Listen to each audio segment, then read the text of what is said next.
Big breaking news చూస్తున్నాం. అధికార కాంగ్రెస్ పార్టీలో అంతర్గత కొట్లాటలు ముదిరినట్టు తెలుస్తోంది. ఈ మధ్య కాలంలో పిసిసి చీఫ్ మహేష్ కుమార్ గౌడ్పై వరుసగా వ్యతిరేక కథనాలు రావడం జరిగింది. సో ఈ నేపథ్యంలో పిసిసి చీఫ్ వ్యతిరేక కథనాలు ఢిల్లీకి చేరినట్టు తెలుస్తుంది. సో ఢిల్లీకి చేరిన ఈ కథనాలపై ఇప్పటికే రాహుల్ గాంధీ మరి ఏదైతే కేసీ వేణుగోపాల్ను రంగంలోకి దించారంటూ కొంత చర్చ జరుగుతుంది. రైట్, ఒకసారి దీనికి సంబంధించిన పూర్తి సమాచారం తెలుసుకుందాం. మా ప్రతినిధి మూషం శ్రీనివాస్ ఫోన్ లైన్లో ఉన్నారు. సో మూషం, అసలు ఏం జరిగింది? ఎందుకు పిసిసి చీఫ్ మహేష్ కుమార్ గౌడ్ అదేవిధంగా సీఎం రేవంత్ మధ్య కయ్యం ముదిరింది?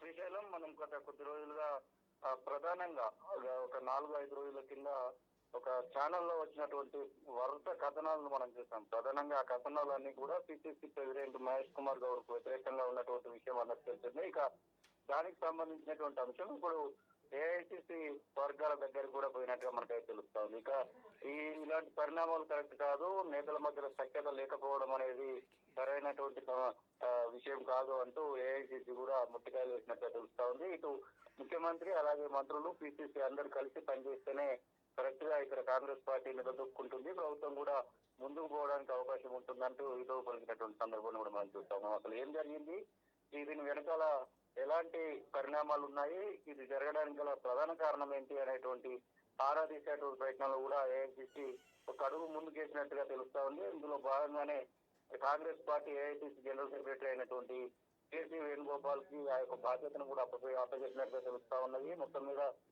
ఇటు కేసీ వేణుగోపాల్ రంగంలోకి దిగి మొత్తం అసలు ఏం జరిగింది, దీనిలో మరి ముఖ్యమంత్రి రేవంత్ రెడ్డి పాత్ర ఏమైనా ఉందా, లేదు అంటే ఆ ఛానల్ వారే కావాలని చేశారా, మహేష్ కుమార్ గౌడ్ కి ఆ ఛానల్ కి అలాగే ఎలాంటి ఇబ్బందులు తలెత్తాయి ఏంటి అనేది కూడా తెలుసుకునేటువంటి ప్రయత్నంలో ఉన్నారు. మరొక వైపు బండి భగీరథ్ ఇష్యూ కూడా కాస్త డిలే అయింది అనేటువంటి వాదనలు కూడా మనం చూస్తా ఉన్నాం. ముఖ్యంగా బండి సంజయ్ కొడుకును రక్షించేటువంటి పనిలో ముఖ్యమంత్రి ఉన్నారనేటువంటి కొన్ని వాదనలు వచ్చినటువంటి నేపథ్యంలో దానికి సంబంధించి కూడా అసలు ఏంటి అనేటువంటి విషయాన్ని కూడా ఆరా తీసేందుకు కేసీ వేణుగోపాల్ ని రంగంలోకి దించినట్టుగా తెలుస్తా ఉంది. ఇక సర్కారు ఎట్లా రన్ అవుతా ఉంది, ఏంటి ఏం కథ, దాదాపు 3 సంవత్సరాలు కావస్తున్నటువంటి సందర్భంలో ఈ 2.5 సంవత్సరాలలో చేసినటువంటి యొక్క పనుల ప్రోగ్రెస్ ఏంటి, అలాగే ప్రజలు ఎలా అనుకుంటా ఉన్నారు, వచ్చే 2028 లేదా 2029 వచ్చేటువంటి ఎలక్షన్స్ లో ఎలా ముందుకెళ్లాలి అనేటువంటి అంశాలన్నింటి కూడా కేసీ వేణుగోపాల్ అంతర్గతంగా చర్చించబోతున్నట్టుగా తెలుస్తా ఉంది. మొత్తం మీద ఇది ఒక హాట్ టాపిక్ గా మారినటువంటి సందర్భం. మరొక వైపు మహేష్ కుమార్ గౌడ్ ఇప్పటికే మీడియా చిట్ చాట్లలో తల్లి స్వయంగా చెప్తా ఉన్నారు, ఇది ఏమి ఇబ్బంది పెట్టేదైతే కాదు, మీడియా స్వేచ్ఛ అనేది ఉంటుంది కాబట్టి వారు రాసినటువంటి కథనాలకు నేను పెద్దగా స్పందించిన అనేటువంటి మాటను కూడా పిసిసి మహేష్ కుమార్ గౌడే చెప్పినటువంటి విషయాన్ని కూడా మనం చూస్తున్నాం. ముషం ప్రధానంగా తెలంగాణ నుంచి పిసిసి చీఫ్ కొన్ని నివేదికలు పంపించారు ఢిల్లీకి. నివేదికల్లో కొంత ఏదైతే బండి భగీరథకు సంబంధించినటువంటి అంశం కావచ్చు, లేకపోతే హైడ్రాకు సంబంధించినటువంటి విషయం కావచ్చు, లేకపోతే కొన్ని ఏదైతే తెలంగాణకు సంబంధించినటువంటి కొన్ని అంశాల గురించి పూర్తి నివేదిక ఇచ్చారు. ఆ నివేదిక పట్లనే ముఖ్యమంత్రి రేవంత్ రెడ్డి గుస్సాగా ఉన్నారనే ఒక చర్చ కూడా జరుగుతుంది. ఇందులో ఎంతవరకు వాస్తవం ఉండే అవకాశం ఉంది? అంటే పిసిసి మహేష్ కుమార్ గౌడ్ రెగ్యులర్ గా ఏఐసిసి పెద్దలతో టచ్ లో ఉండేటువంటి మాట వాస్తవం. ఎందుకంటే తను పిసిసిగా ఉన్నాడు కాబట్టి ముఖ్యమంత్రి కంటే ముందు అధికారంలో ఉన్నటువంటి సందర్భాన్ని కూడా పట్టించుకోకుండా ఏఐసిసి అనేది ఖచ్చితంగా పార్టీ నాయకుడినే సంప్రదించేటువంటి ప్రయత్నం చేస్తూ ఉంటుంది. అందులో భాగంగా PCC Pradesh Congress committee president నే పలు రకాలైనటువంటి నివేదికలు కోరినటువంటి నేపథ్యంలో అసలు ఏంటిది, ఏం జరుగుతుంది అనేటువంటి నివేదికలను పిసిసి కూడా సమర్పించినట్టుగా మనకైతే ఇంటర్నల్ వర్గాల ద్వారా తెలుస్తా ఉంది.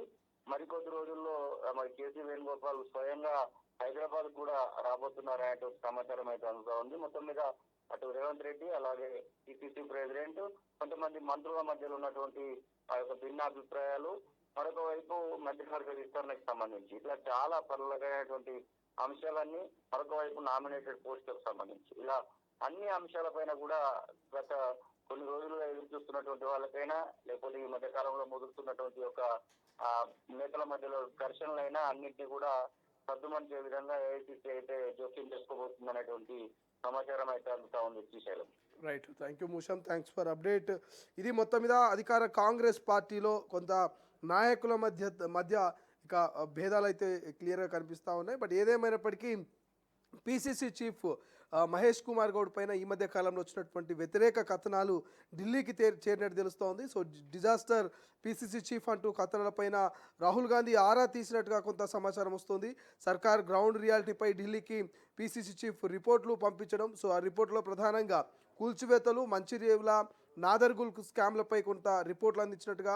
సో ఈ నేపథ్యంలో దాంతోపాటు మోదీ ఆఫరు, భగీరథ్ ఫోక్సో కేసులో జాప్యంపై కూడా రాహుల్ గాంధీకి ఫిర్యాదులు పెట్టినట్టు తెలుస్తుంది. సో ఈ నేపథ్యంలో ఈ వ్యవహారం ఢిల్లీకి దాకా వెళ్ళింది. సో ఈ నేపథ్యంలోనే కొత్త మరి ముఖ్యమంత్రి రేవంత్ రెడ్డి దీని మీద కొంత నిరుత్సాహంగా ఉన్నట్టుగా తెలుస్తోంది. సో ఈ నేపథ్యంలో కేసీ వేణుగోపాల్ రంగంలోకి దింపి రాహుల్ గాంధీ తెలంగాణ ఏవైతే ఇంటర్నల్ గొడవల్ని సెట్ చేసే ఆలోచనలో ఉన్నట్టుగా కొంత చర్చ అయితే జరుగుతుంది. బట్ చూద్దాం ఇది ఎంతవరకు వాస్తవం. నిజంగా కేసీ వేణుగోపాల్ రంగంలోకి దిగుతారా, నిజంగానే మరి మహేష్ కుమార్ గౌడ్పై వచ్చినటువంటి ఏవైతే వ్యతిరేక కథనాలు, ఈ కథనాలకు సంబంధించి ఒక క్లారిటీ భవిష్యత్తులో దొరకపోతుందా, అసలు ఏం జరుగుతుంది మరి అధికార కాంగ్రెస్ పార్టీ అనేది కొంత వెయిట్ చేయాల్సిన పరిస్థితి ప్రస్తుతం కనిపిస్తుంది.